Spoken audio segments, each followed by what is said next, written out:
Again. All right, here we go again. Coffee with the founder. Got my coffee cup. Got another special guest, a friend, sister, colleague, Pamela Smith-Chambers. And we were just talking before we got started here. We've been at it quite a while. Pam, we're really bringing people into the Coffee with the Founder talks as a way to introduce who they are, the work they do, because we got a pretty solid, strong WPC family, and we want to begin to let people know about the work, not only that they do at the conference, but how they got into the work and the work they do long after the conference. So we're glad that you're here. I want to start by asking you to just introduce yourself. Who are you? What do you do, as a way for us to get started? Sure. Well, I am Pamela Smith-Chambers. I am the training director for the Beyond Diversity Resource Center. The Beyond Diversity Resource Center started in 2002. It was started by Robin Parker, who is the executive director, and by me. Both of us were working in the New Jersey Division of Criminal Justice when there was a new election for governor. Things went crazy, as they always do in New Jersey when there's a statewide election of that kind. And Robin and I had been talking with another colleague who is now deceased, but the three of us had been talking for a number of years about what it might be like to do this work in the way we wanted to do it, without any constraints that came up around being part of another organization. And it was, as you can imagine, particularly difficult to do it on the state level. We worked in the Office of Bias, Crime, and Community Relations, and my piece of the work, Robin hired me very intentionally to work on the community relations part. And we did that for almost 10 years together at the state level.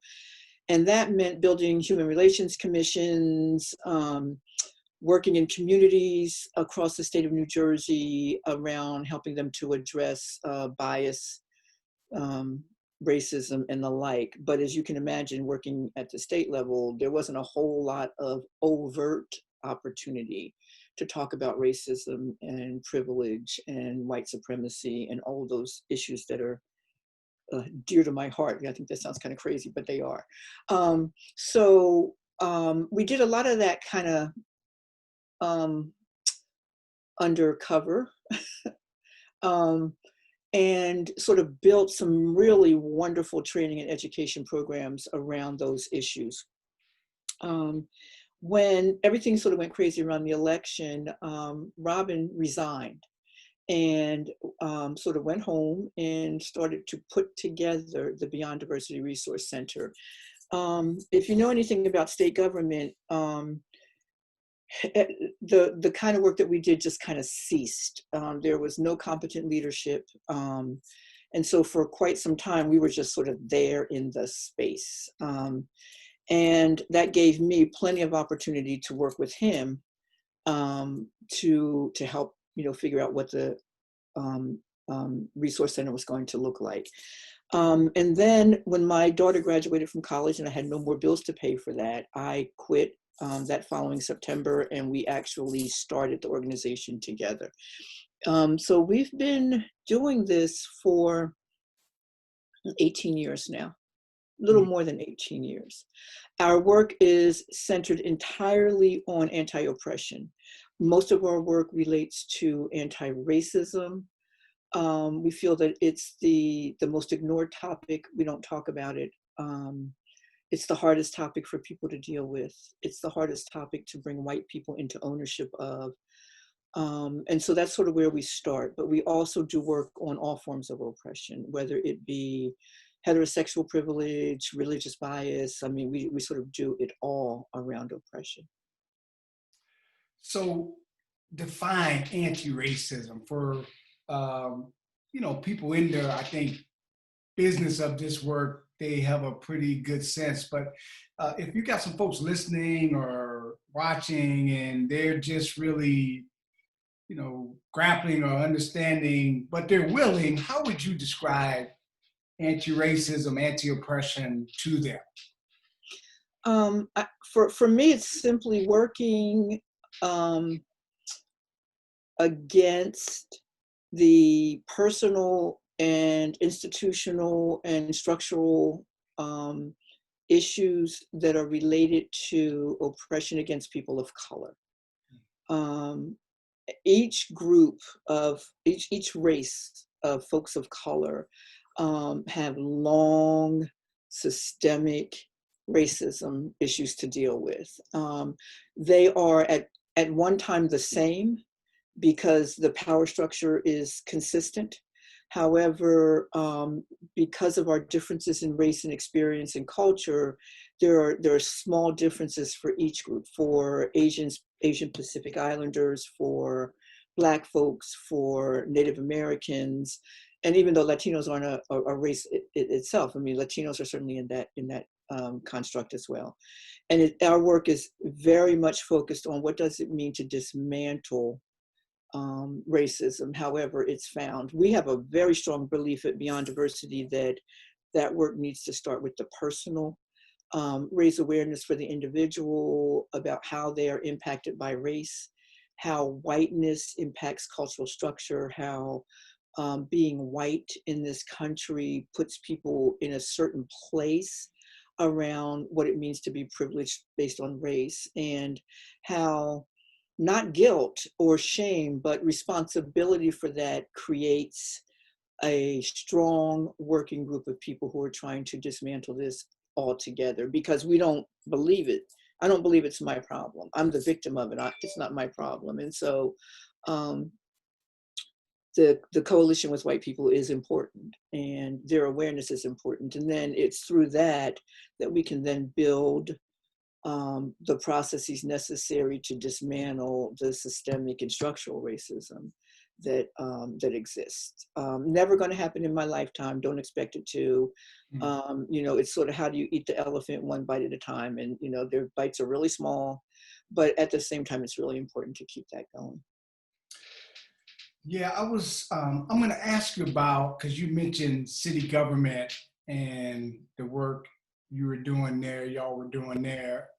So I wanted to ask about how it's different in city government than it is in universities and possibly corporations, from your experience, if you work with people in those different kinds of areas.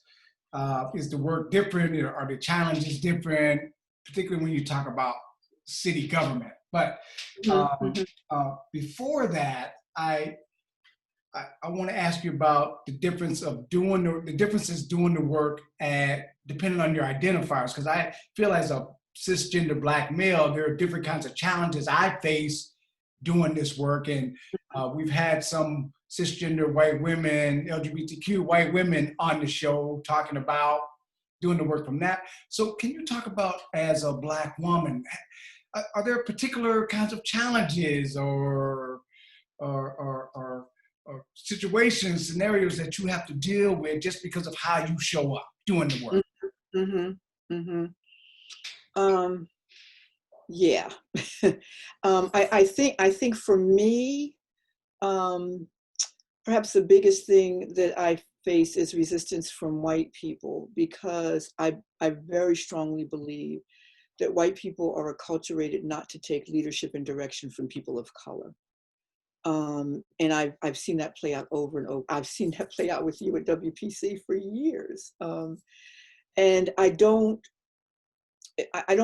think that it's necessarily intentional. I think it's in the very water that white people drink. It is in their basic acculturation that, as white people, they are the leaders, they are the people in charge. And I think that people work very hard not to be too affected by that. There are certainly white colleagues that we have who don't fall into that, have worked hard to get out of it. But I think that in general, as we do our work, that comes up a lot for me. I think another thing that comes up for me is this sort of leveling the playing field that I experience with white women, which is definitely a struggle for me. I do not believe for 2 seconds that just because you experience sexism, that you understand the racism that I experience. And there's a lot of that I've had to encounter as I've done this work for ever. I've been sort of doing this work since I went to undergraduate school, which was 392,000 years ago. And so, I mean, and it would show up even there. Of course, I'm smarter now, I'm more knowledgeable now, you know, I sort of know how to work with it better. But I think those would be two major challenges. And it shows up in everything, and, you know, as we're trying to teach, as we're giving direction. And because sometimes the resistance is not overt, it's kind of subtle, it's kind of quiet, people don't really know that they're doing it. It adds a level of discomfort when I tell people that's what they're doing. And another level for them to have to struggle with to get together in order to keep the work going. And I think often it is where much of the work stops for white people. We saw this play out on a national level with Barack Obama as president. And I think that was an underlying problem. But the inability to take direction from people of color is significant in this culture. It's very significant. Yeah, I appreciate that. So can you just talk about kind of how you have seen or any particular kinds of challenges or differences when you were doing the work kind of locked in the city government kind of framework? And if you've done, or as you've been a part of doing the work or consulting with either corporations or universities or nonprofit, is the work different when you're kind of locked in the city government kind of framework? Oh yeah. Oh yeah. I mean, and we worked state government level. And so we were working with, there are 21 counties in New Jersey, and our goal was to create 21 county human relations commissions, which was a body of people in each of the 21 counties who would address bias issues, bias crime, unfair treatment of people. Much of that work was not called anti-racism for obvious reasons. We never would have been able to, you know, do any of it. One of the significant differences with the county work that we did, let me just say this too. And then as the county commissions were established, the county commissions in many counties reached out and started to create municipal human relations commissions. And those were at the city level. The work was very different because it wasn't direct, clear anti-oppression work. Now, I think that all human relations work, all anti-bias work is a piece of work to eliminate oppression. And I think that that's just a given. But what we were trying to do was to build relationship across differences among people at the county level so that they could then begin to address things like the racist language that was painted on the side of the school building, the fact that, you know, kids jumped another kid in school because of that kid's race or sexual orientation or gender identity, or that there had been, you know, a history of these small bias incidences that had occurred. And since most of those never rise to the point of prosecution, the commissions were trying to address them through community education, community projects. So the work was pretty different. We don't do a lot of work with corporations, but in terms of community organizations, social service organizations, colleges, school districts, you know, that kind of thing, I think that often the work feels different for me because we are invited in under different circumstances. It is very true that, you know, somebody acts crazy and then we get a call and say, can you come fix this? You know, it's like, no, we can't. But you know, we'll try to help, right? We don't carry magic wands. I mean, people have that expectation, you know, come in, do a 1 hour training and we won't have any more problem here. Well, we all know that that's not true. And we don't do that anymore. We stopped doing that when we left bias crime. So when people ask us to come, often now it is because they want to do something more directly related to the elimination of racism. And even when we are called in because there may be some kind of problems, I mean, we can offer packages of work to people that help them get beyond just that momentary response to, you know, whatever problem has been happening in the environment. And when organizations choose to have this work, they still don't know what they're choosing. I don't think that they always understand what they're choosing. They don't fully understand what anti-racism work looks like. The white people in the environment don't fully understand what they will need to do to step up to do the work.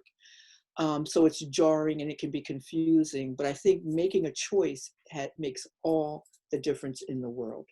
When we were working in bias crime, often, we sort of went into places where there were problems and we came to address those problems, and it was very surface. Whereas when we work now, we are able to offer people a longer period of time and systemic steps to address some of the issues. Yeah, I think that's really helpful. I think, especially in light of what's going on now, we're going to be needing some strong state, county, local leaders and leadership as we deal with the results of quarantine and COVID-19 pandemic and some of the, real disparities that we see showing up in cities and communities. And so that's going to be interesting. That's really helpful, sharing some of the particulars that can come with the challenges of state government, local government. I was going to ask you about, is this what you grew up thinking you'd be doing? I mean, how'd you get to this position? How'd you get here? No, I actually thought I was going to be a high school English teacher. In undergraduate school, we had a JPE called Junior Practicum in Education, and you took it during your junior year. I went to the school, I looked at the kids once and I said, no, I had to kill somebody. I can't be a high school English teacher. And so sort of stepped back from that. But at the same time, there had been something in my spirit for a lot of time about justice work. I mean, my father was a really good role model, like starting the Trenton chapter of the NAACP, working at the polls. And so we sort of had it in the family, had it in our blood. But there was something really deep in my spirit about justice and justice to people, primarily Black people, as I was experiencing it as a teenager, young adult in college. I had the best gift ever. Because I went to undergraduate school in 1968, which meant I was there for the Black Power movement, the women's liberation movement, the anti-war movement, and the labor movement that started at the end of King's life. And so it could not have been a better training ground. And I was like knee deep in every single part of it. Started the African American Studies Department at my college. I, started the Black Student Union, and just all kinds of stuff. It was perfect for me. But I knew that was my calling. And so I ended up spending a chunk of my career working at Educational Testing Service, which was totally contrary to this. And whatever I did around justice work, I kind of did on the side. But even there, I was very much steeped in test fairness and helping to develop systems for reviewing tests for test bias around race and gender, and that part of it. And then I met Robin Parker after I left ETS. I went to work at the YWCA in Trenton, which was sort of my first real place to work around justice issues, and started the racial justice department there. But my graduate degree is in counseling, so I worked a lot in domestic and sexual violence for women's issues, directed the department there. And so in that process, I ended up meeting Robin, who came to facilitate the Day Without Racism project that used to be at the end of April. I don't know anything about it now. And that was the end of the story. Basically, it was like, yeah, I love this dude. Okay, what are we going to do? It was quite mutual. And my time at the Y was sort of coming to an end. And so he said, well, let me see if I can create a position around the community development work in bias crime. And it took quite a while. And he did exactly that. And then we started working together all the time. And, you know, as they say, the rest is sort of history. Yeah, yeah. So you had mentioned the freedom of independence. Mm-hmm. So what's different about working on your own versus working in a structure? What have you found some of the biggest differences that you could highlight being free, so to speak? Mm-hmm. I think for me, the biggest gift is being able to do the work on my terms. Um, and it's kind of hard to describe because, you know, we're poor. So, you know, we work, we work when we're invited to work, and that's fine. But we also get to say no when the relationship is not mutually beneficial for the client and for us. You know, situations where people have been very damaging to us, and we can sort of say, well, maybe this is not what we need to do. Maybe you're not in a position where we can work out a mutual relationship here. We've had people invite us to do the work, and we know that there's no seriousness in it for them. You know, they're doing it because they have a grant, and the grant said, oh, well, we must do this much, you know, racial justice work or whatever, or there's been like a really terrible problem there, and they've been legally told, oh, you've got, you know, we've got to get somebody to come do this, and we get to say no if we think that it's not going to be helpful. And I'm also designing the work the way I think it needs to be taught. And I don't have to, you know, run it past the attorney general to make sure that, you know, that nobody will be offended. And since I'm sure that lots of people are offended by what I do, it's just nice not to have to shoulder that piece of it at all. Yeah, so it's kind of cool. And I don't have to get dressed up ever to do it, so that's fine. Yeah, yeah. So you mentioned a little bit about uh, pushing, challenging folks that come with the work and the design of your work, which sometimes can be a little taxing on the presenter as well. So I'm Yes. wondering how you manage doing the work at a high level, which often means pushing, challenging individuals as well as structures, and self-care, taking care of yourself. Hmm. Hmm. Um, well, I think I have an excellent partner, and we have excellent adjunct staff members who have worked with us over time.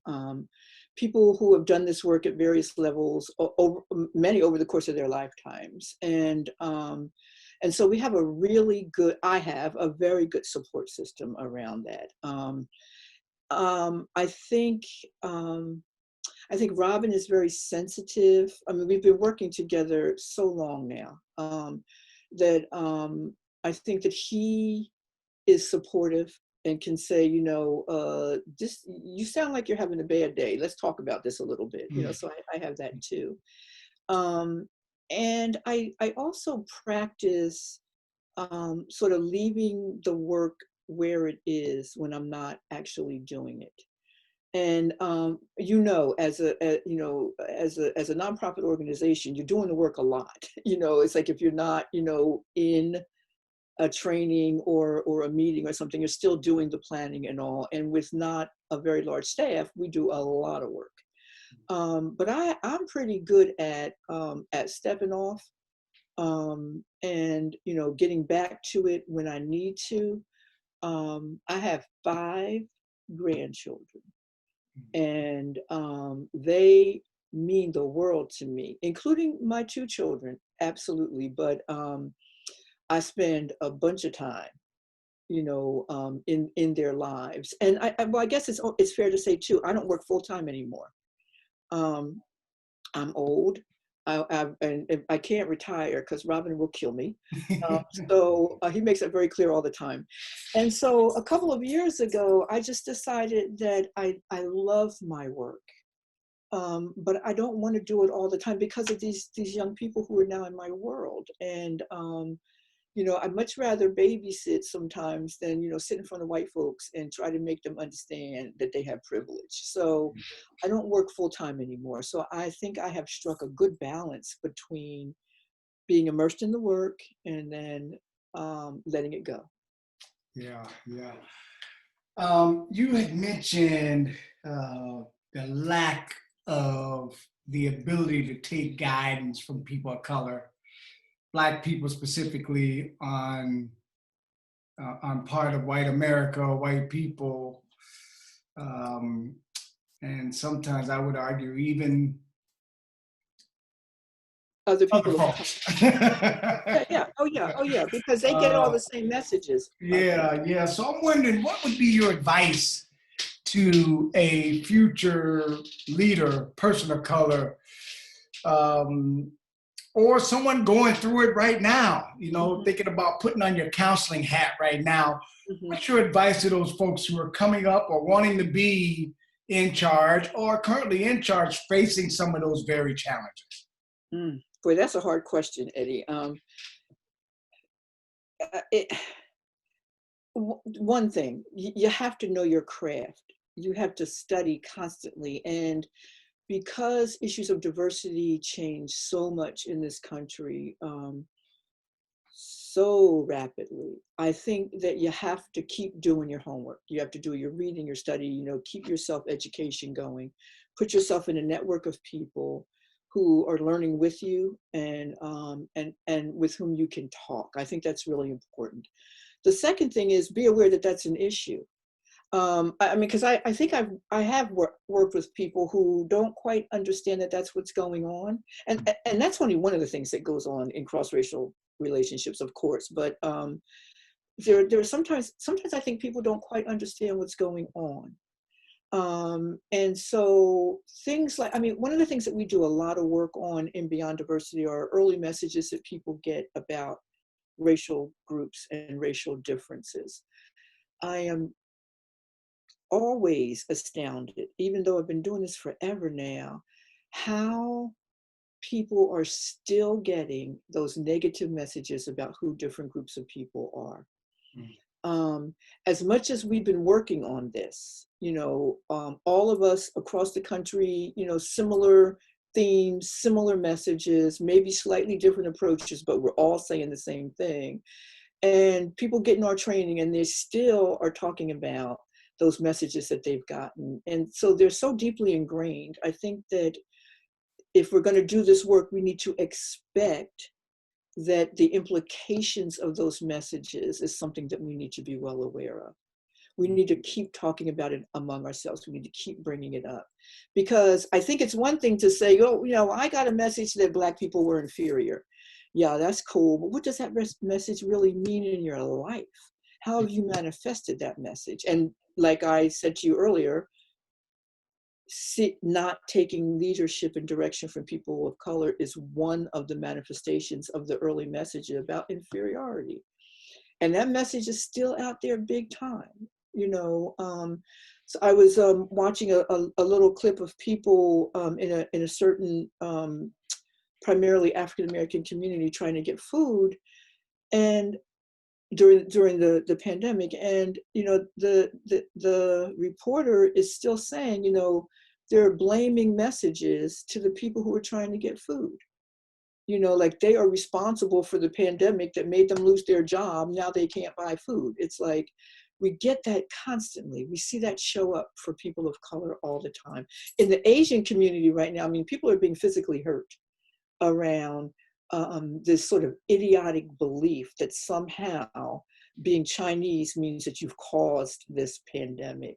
People are just so ignorant sometimes. And so we who are doing this work need to be really clear that we're deeply immersed in our own education, and we are making sure that we're understanding not just the facts of it, but all the implications that go into racial information, I guess is a sort of general way I would put that. Yeah. I want to ask you more about what the pandemic says or is saying about America today, the world today. I mean, we've essentially had the world stop pause and do a reflection. And so before that, though, I want to ask you how you're doing, how the kids are doing, how the grandkids are doing. Like, how are you managing? How are y'all managing dealing with COVID-19 and being there in the Jersey area, at least for you, which is a known hotspot? Exactly. How is the community or folks around? You mentioned a little bit about the long lines, and what's your idea of how people are doing in general? Okay, so I am maybe a little more isolated than most folks. My husband has medical conditions that put him in the highest risk group for death around the pandemic. So we made a decision. Eddie, I've lost all track of time. I'm getting my days confused. And the more I talk to people, they're all doing the same thing too. So I think we're in our 6th week of self-imposed isolation. And so, I mean, what we do a few times a week is, go out, take a walk in an area where there are no other people. But I've not been out in the community. I've not been to any grocery stores. I've not been, around any people. And we are very lucky and very blessed to have, people who, we order stuff, and then, our children support us, and that, by getting stuff for us as well. So we're very lucky not to have to be out. And so how's that affecting me? I'm over it at this point. I'm real tired of being, sort of being isolated in the house. My son came to pick up something today, and he had my little 5-year-old granddaughter in the car, and I haven't seen her physically for all this time. And, so we're keeping our distance, but, blowing kisses and seeing her in the flesh was quite sweet this morning. So there are those little moments. But I think I'm doing pretty well. I think that my husband and I took this serious from day one. And we're very practiced at not really listening to the government and getting all of our information from the government, from the medical personnel we've been relying on, but not briefings from the White House and stuff like that. So, as people tell me things, I'm hearing things and all, but we really are pretty isolated in our home. I have finally been able to get out in my garden and do some work, which I really like doing. I don't know if you know, but I had knee replacement surgery at the beginning of December. I don't think I had talked to you. And so, I'm moving slow, like a little old lady trying to rehab, and I'm doing fine, but that impedes things you can do, like not kneeling down anymore and stuff like that. So I have a whole new process to garden, and I'm doing just fine. But it's always been a rather spiritual kind of place for me to work out in the garden. And so now that, we're ducking and dodging in between the rain every other day in New Jersey, I've been able to start doing some of that. So that's been really helpful. We do FaceTime calls every night with the grandchildren, and my older grandson, who actually is getting ready to start college in the fall, if that happens at all for the kids, lives in Montclair. So, we're talking to him and texting him back and forth. And so sort of keeping the people that I love close in and checking in with friends, making sure people are okay. And they checking in on us has been really wonderful. Yeah, it's been good for us to ask folks, because I know that there's some mirroring experiences going on, and for folks to know that they're not alone in some of that experiences is really helpful. What's your thought about what this pandemic, how we're dealing with it, the stats, the facts, the disparities coming out around it?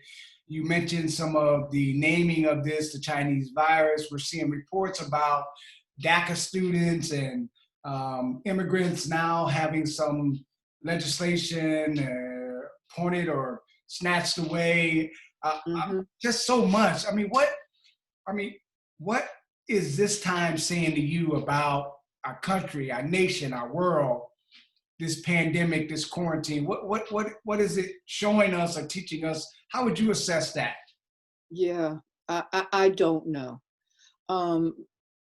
I don't know. I think it's very overwhelming for one thing, but I guess I do think this, that there are 2 levels of what's going on. there is this sort of rah-rah United States. We're all in this together. Nobody bothers to say, but really not quite, you know, really in very different ways. We may be in it together, but in very different ways. And so there's this, you know, let's support each other. And you see lots of that on television, you know, it's like, oh, we're clapping for the workers, we're feeding people, and I appreciate that, because I think for some people in this country, that is a very definite way that folks will show up. They are good people and they are willing to show up to be helpful, to be kind, to be upbeat, to be supportive, to be hopeful. But I think that with this current administration, we have seen a rise, I mean, from before the election, actually, a rise in the spirit of hatred and racism that I don't think I have seen since King was marching, in that very, very overt way. You know, Trump has given this permission for, you know, like all the worms to crawl out of the dirt, so to speak. And so we're also seeing, in addition to the kindness, people saying, you know, I have a right to bring my gun to a rally to try to force people to do something that's going to be really dangerous. Now, I totally respect that there's a whole group of people in our country who, without employment, are going to be in serious trouble. And something does have to be done, but you can't do it and kill everybody in the process of trying to do it. And so it sort of goes back to what I was saying earlier about, you know, mowing over a whole field of string beans rather than figuring out a way to feed those string beans to people who are hungry. I don't think the current administration has any clue about that kind of thing. Yeah. And so you've got these sort of multiple levels of operation in this country. This very huge spirit of hatred that's growing. It's been growing for this entire administration. We've seen it in all kinds of ways. You know, let's deport everybody. Let's build walls. Let's, you know, you name it. And I think what's also happening is that there's a lot of that hatred being put into practice that we don't even know about at this point. Yeah. You know, I think executive orders are being signed, decisions are being made, and we truly don't have a clue about a lot of that. Yeah, I think we're so used to at least being able to respond to what I like to call cognac racism, which means it's strong right there in your face. But you're right, there may be some policies and some other kinds of negotiations that I don't know if we're doing or giving enough attention, shining enough light on that. But I feel like finally there's some press asking some tough kinds of questions, pressing. Yes. So it's going to be interesting from that standpoint of, you know, our nation's leadership. But I also think, you know, us everyday people, those of us in our communities and our families, I'm just wondering how we're behaving, how we're asking, how we're wondering and inquiring into, you know, what's happening right there in our communities. Because some of this stuff, some of these people are being impacted right in our communities where our kids go to school, so on and so forth. So, I mean, it's just going to be interesting. I know. Yeah, I think a lot of that's being done. I mean, I think in my community, you know, there are organizations and church groups and that kind of thing who are looking, for example, at the food shortage right now. Yeah, good. One of my friends is director of the county food banks in Mercer County, which is the county I live in, and they you know, she has been working with, for example, restaurants who, you know, had tons and tons of fresh produce that was going to go bad because the restaurants all closed down, you know, and recycling that into people's homes and that kind of thing. Making donations. I mean, that's one of the things that we did, you know, make a donation to a food bank so that, you know, there's a little more money to buy some food. And there's a lot of that going on in our community. I have a small group of friends that are part of a book club. There are 5 of us, and all of those women have been, doing different kinds of things, feeding people and collecting clothes for people, and I mean, just all kinds of little things. And I see that happening in lots of pockets. I mean, I have a lot of information about people doing that. Churches that are, lining people up and giving them food distributions and helping to pay money so that people aren't losing homes or that kind of thing. So I think I come from a really resilient community. I mean, I think that, just talking to my son about this morning, that Black folks know something about being resilient in the moment of crises. This is not our first time. And when you talk about the imprint of generational trauma around race, one of the things that keeps getting taught is, how do you survive in a crisis? How do you take what you have and stretch it and make it work and make it taste good and make it go to the friends and all that kind of stuff? And my son was commenting on the fact that that wasn't something that he experienced. We had enough money to do what we could. We don't have a lot of money, but we had enough money to do what we needed to do to get the kids where they were. But the generational imprint that comes from my grandmothers, was part of what he's learned. So he's home now making bread. So you have that kind of resilience in the community. I think that the communities of color have that, and I think that's going to go a long way to help us to get through this. I think if we could just come together a little better as communities of color, with less suspicion and resentment and bad messages about who we are to each other, I think that would be just a wonderful, powerful addition to what's going on now. Yeah, I think a kaleidoscope of action is going to be something really needed in the remaining days, because we don't really have an end date. That's right. Definitely in the days to come. Yeah, that's really good. Let me ask you, Pam, what's in store? What are you looking forward to? What's on the horizon? If you look at the next 5-10 years of your life, your work, is that retirement eventually gonna happen? I mean, what's on the horizon? What's cooking? What are you thinking about? What are you excited about? I don't really know. I haven't really thought about not working at all. But I know I will definitely get to that point. I mean, there's no question. I mean, I've been doing this work forever, and I love it, and it's important. But I know that I'm not going to want to keep working forever. Other things are going to be showing up. As we speak, I should not even be talking to you. I should be on a ship going through the Panama Canal, which was canceled, okay? But I mean, I'm interested in doing more of that. I have a sister with a real wanderlust, and so I enjoy traveling with her.